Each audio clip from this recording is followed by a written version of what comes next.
So in the last video, we counted the number of operations in a given Java method and came up with this formula in terms of n, where n in some sense represents the size of the input to the program. Now, if we want to measure the runtime of a program, then this is a useful starting point, but I said that the part of this formula that matters the most is this n squared component. And in particular, n squared can be thought of as a general way of categorizing the growth behavior of the program, meaning that as I increase the size of the input, the growth in the overall runtime will be characterized by n squared. Now, this doesn't mean that the 3 doesn't matter. This part is a constant, and this also has an impact on the growth, but certainly all of these lesser terms are not as relevant, at least in the long term. As n becomes larger and larger, the impact of other components of this formula begins to decrease. And this can be illustrated by viewing a plot of these functions. So this is a website called Desmos that allows you to plot functions. Now, it requires us to use x as our variable rather than n, but otherwise this is the same function that we had in the previous clip. So the total number of statements in our method is plotted here. So as n increases, the runtime, or at least the number of statements that gets executed, will grow accordingly. Remember that we're using the number of statements as sort of a proxy for the runtime. Now, I can plot beside this 3x squared, and notice that these lines are very, very close. The 3x squared line is, of course, slightly below the 3x squared plus x plus 2 line, but otherwise follows it fairly closely. And I can even zoom out a bit, increasing the scale of things. And as I zoom out more and more, these lines are almost on top of each other. I can select one or the other to focus on it, but at this distance, I can't even tell which one is which. Now, if I zoom back in, I can also plot regular x squared. And we see here that x squared by itself is certainly less than either of these functions, but it does grow at least in a similar arc. And I can zoom out of this as well to show how things change over time. So the difference does become more pronounced as the value of x gets larger, but the growth has at least a similar sort of quality. Now we're going to zoom back in and make one more point about these functions. So x squared is always beneath these lines. It ties at the x equals 0 axis, but other than that, it is strictly less than either of these two plots. But what if we introduce a new plot, 6 times x squared? So that's this line here. And notice that that line intersects our original line, 3x squared plus x plus 2, at the value x equal to 1. So before that point, it is less than our original function, but after that point, it is greater. And it will stay that way for any larger value of x, and we can show that, at least for a certain range of fairly large values, this holds true by zooming out a bit. And we can see how things diverge as we go on. So this line here is the 6x squared, and this line is the 3x squared plus x plus 2. So as x gets bigger and bigger, this line will stay on top, and you can't even really tell when we're zoomed out this far, but for values of x less than 1, that is the only portion of this range where the 3x squared plus x plus 2 is greater than the 6x squared. Now, I've been focusing on positive values because we generally think of the size of an input as being a strictly positive quantity. So whenever we're talking about big O, we're always going to ignore negative values of n, and we're even going to ignore negative values on this axis because the concept of having a negative number of statements or a negative runtime doesn't make sense. So big O is very much a concept that focuses on positive increasing functions. So I've started talking about this concept called big O. And so what is this? Well, this is a formal mathematical definition that says that the portion of this that matters is the n squared portion.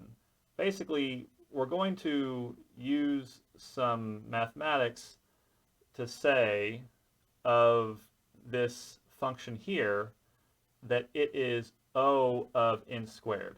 So the way that we pronounce this is we would say this function, 3n squared plus n plus 2, is O of n squared, or is big O of n squared.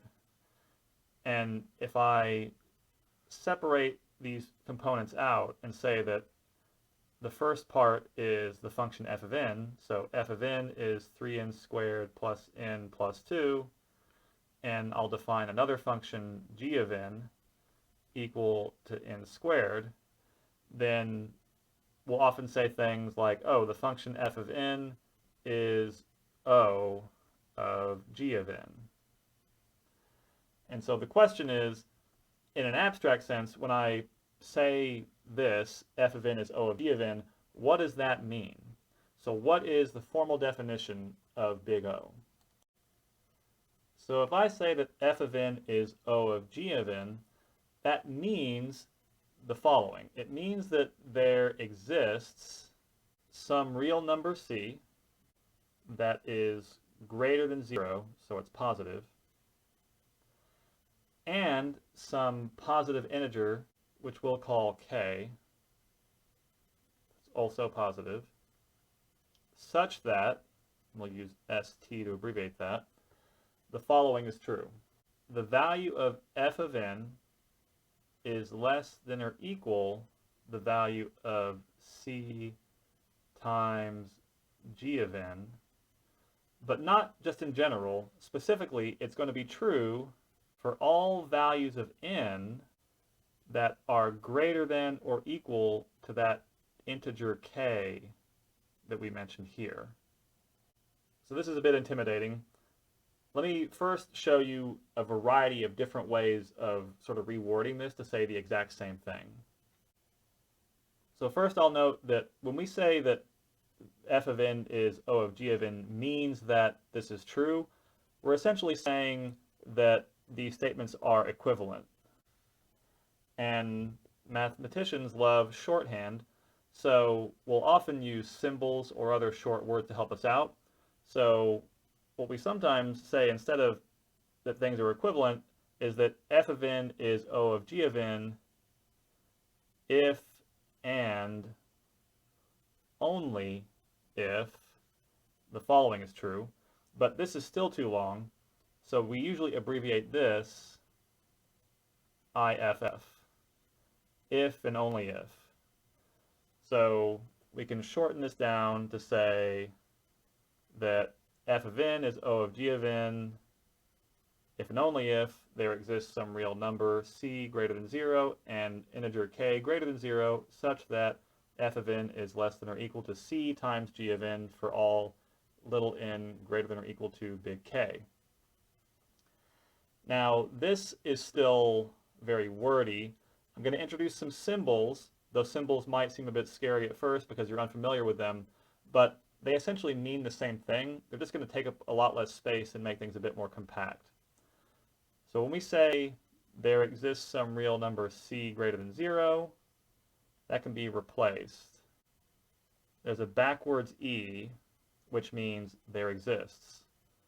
There exists a c, and if I want to be specific, I could say this c is a real number. So this typeface R means the real numbers. Real numbers just mean any number you can think of.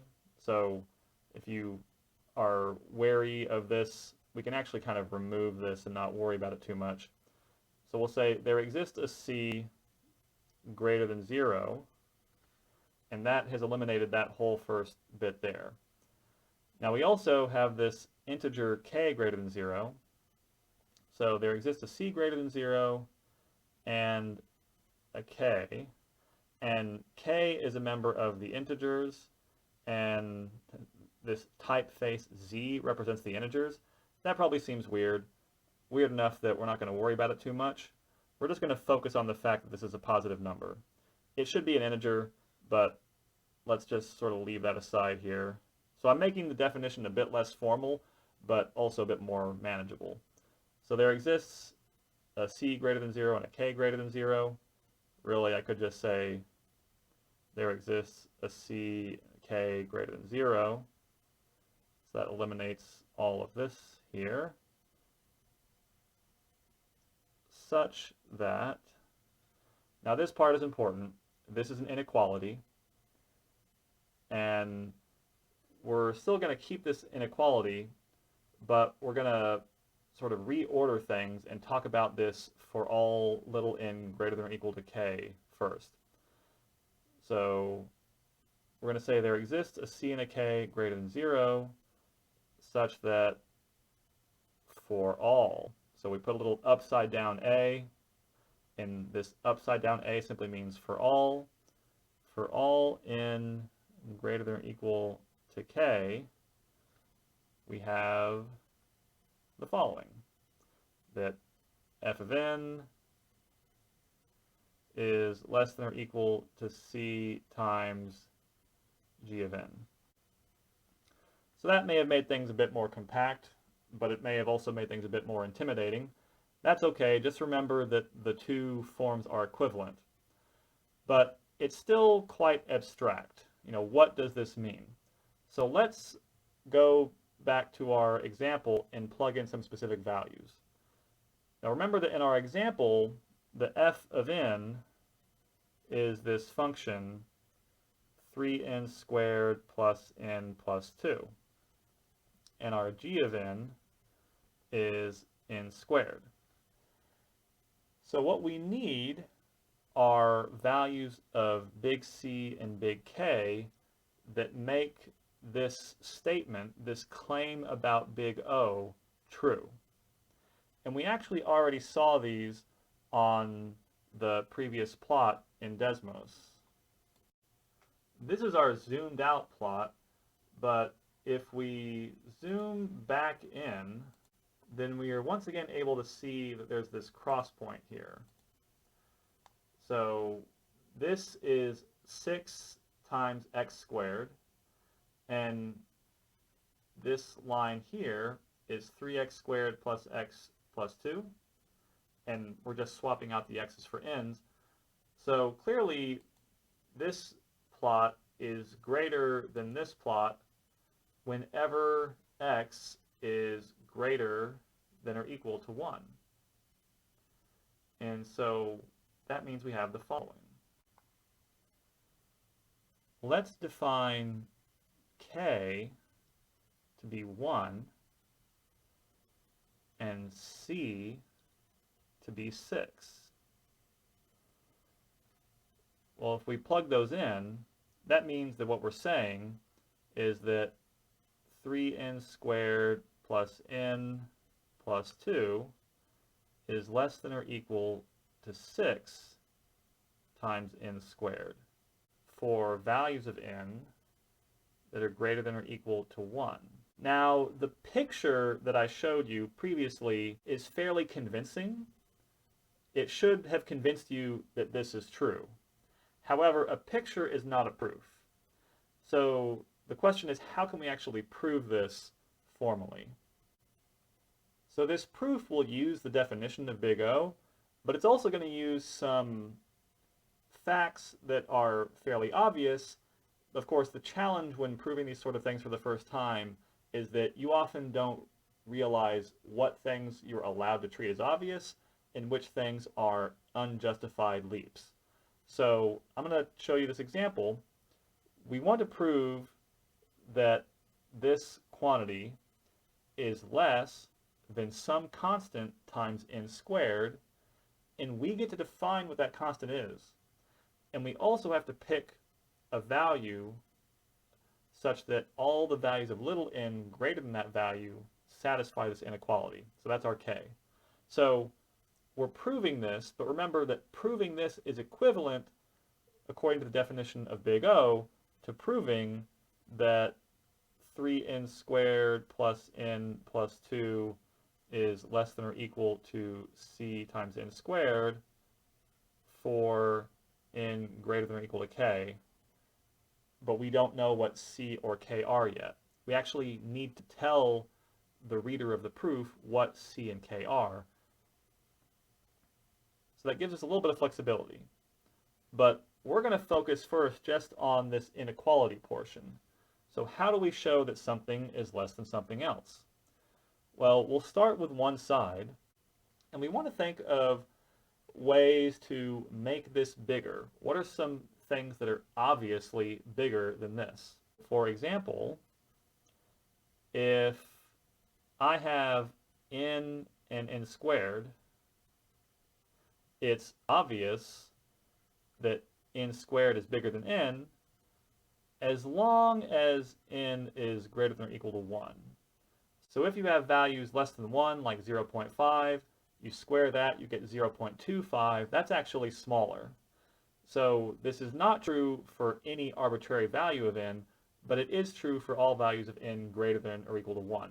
So this is considered an obvious fact which you are allowed to use. And given that we know this, it means that this function here is less than or equal to 3n squared plus n squared plus 2. All we did is we replaced the n with an n squared, which is fine because n squared is greater than n. Now we have to note that this isn't always true. This is true for n greater than or equal to 1.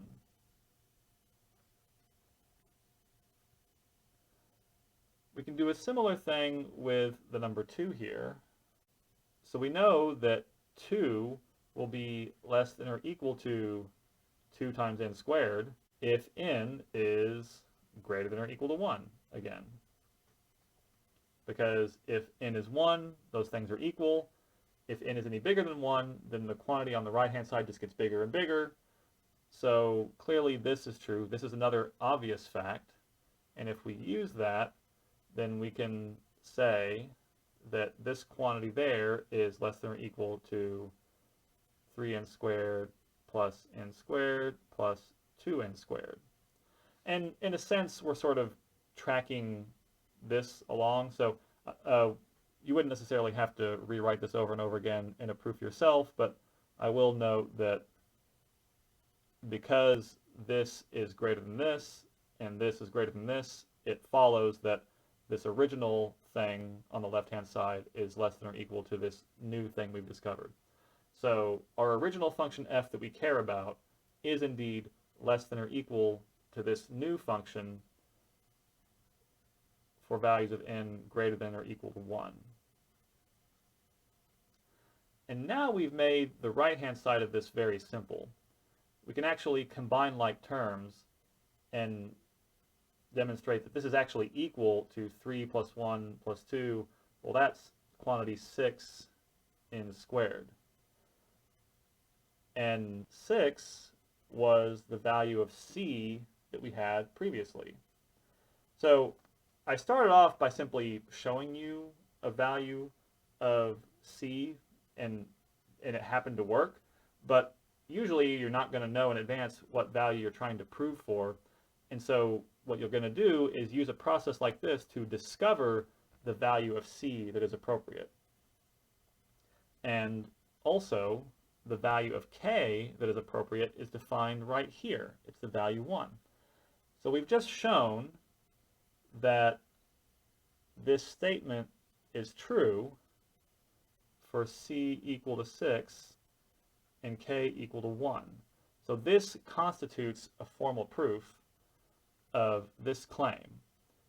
This function is less than or equal to 6 times n squared for n greater than or equal to 1. And because that is true, it means that the equivalent claim that 3n squared plus n plus 2 is O of n squared is also true. So we've just proven this fact using the definition of big O. Now before ending this video, let me just clarify a bit more what this means and why we care about it. So we've said that 3n squared plus n plus 2 is O of n squared. And there's lots of other ways of saying this. There's lots of equivalent statements we can make. So what I just said was that 3n squared plus n plus 2 is O of n squared. You'll often also hear that the function is order n squared. Now the other thing that this is equivalent to is the definition of big O, which I shared previously. But why is that definition interesting? Well, it actually implies a few things. If we think back to the plot of these functions that we saw in Desmos, then what we're really saying is that c, so whatever that constant is, times n squared is an upper bound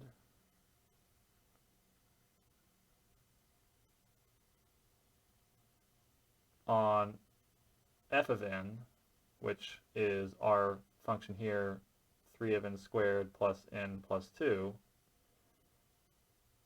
for values of n greater than or equal, in this example, to 1. And our specific value of c in this example happened to be 6. So we're saying that there is a way of bounding the growth of this function. That means that we can get a handle on how quickly this will grow. No matter how complicated this function is and how many arbitrary fiddly bits there are, if we just focus on the term, the portion of this that is growing the fastest, then we can more easily analyze the growth behavior and go, oh, well, this is essentially n squared in its growth behavior. And these other portions, although they do affect the running time, are not relevant in a sort of big picture sense. We often also eliminate this focus on a specific value of k. So here our value of k is 1, but we might simply say that this statement is true when n is sufficiently large. And related to that is the observation that although our claim here was true for values of n greater than or equal to 1, it's also true for values of n greater than or equal to 2, and for values of n greater than or equal to 3. Basically, by picking a value of k equal to 1, that was the smallest possible value for which our claim was true, but we don't really care about finding that one specific value.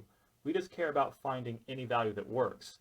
And so it's true that as n gets sufficiently large, our inequality will hold, and the smallest possible value you could pick would be k equal to 1. But in general, what we care is that when n gets big, this quantity 6n squared is a bound on 3n squared plus n plus 2. Now you may wonder why the 6 is not a part of the big O here. Like, isn't that important? Because when we saw the plots in Desmos, the value that we multiply n squared by definitely affects how that line looks. But I could actually pick a constant value smaller than 6 if I picked a value of k that was larger. And I'll briefly demonstrate that. So here we have our original function 3x squared plus x plus 2, and then the 6x squared is greater than that whenever x is greater than or equal to 1. But what about 5x squared? Well, this is also going to be greater than our original function for sufficiently large values of x. It's just that the value of big K is now no longer 1, it is 1.281. That's the smallest possible value of K we could pick, but we could also pick anything to the right of that. I could also put in some other values here, 4x squared, and 4x squared will be greater than or equal to 3x squared plus x plus 2, as long as x is greater than or equal to 2. So there are lots of options here. So although proving a claim about big O does often involve finding specific values of c and k, that's often not what we care about the most. What we care about is simply characterizing the growth behavior of a function, and of course, we care about computer programs, and so our functions are generally some sort of representation of the runtime of a program. And so the final takeaway here is that we want to be able to look at a snippet of code and figure out what is the most important factor influencing the growth of the runtime as the size of the input changes. And that's why big O typically reduces things to a single simple function.